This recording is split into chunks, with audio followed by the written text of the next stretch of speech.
30 Jun 2025. Seperti biasa, Profesor Kancil dan sahabatnya Dr. Kura-Kura akan meninjau keadaan tumbuhan di kebun mereka. Profesor Kancil sangat gemar menggunakan teknologi seperti drone untuk melihat kebunnya dari udara.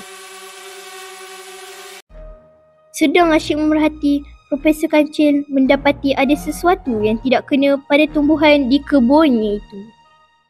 Kelihatan seperti pokok tanamannya menjadi kecil secara tiba-tiba. Bimbang dengan apa yang berlaku, Profesor Kancil dan Dr. Kura-Kura bergegas ke koordinat yang ditunjukkan oleh drone mereka. Setibanya di lokasi, alangkah terkejutnya mereka berdua apabila melihat si monyet sedang memegang sepucuk pistol laser dan menembak ke arah tanaman mereka yang kemudiannya mengecil. Profesor Kancil terus pergi ke arah si monyet dan memarahinya. Monyet, hentikan perbuatanmu. Agaknya apa yang jadi kalau aku tembak kau ya, Kancil? Kancil, bahaya! Ya! Apa yang terjadi ni?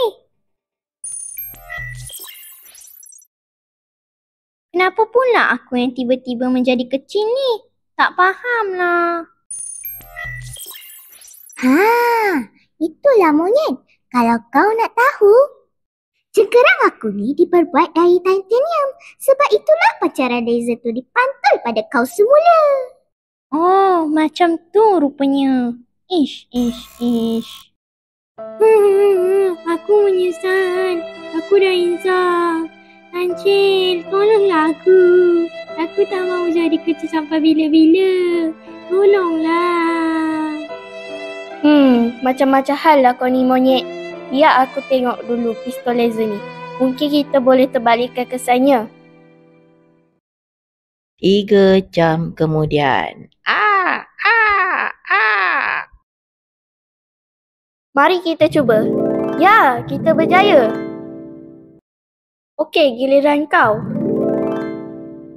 Yeay! Terima kasih Kancil. Terima kasih Kura-Kura. Sejak itu, si monyet tidak lagi bersikap nakal dan sering membantu Profesor Kancil dan Dr. Kura-Kura menjaga kebun mereka. Kini, mereka semua hidup gembira.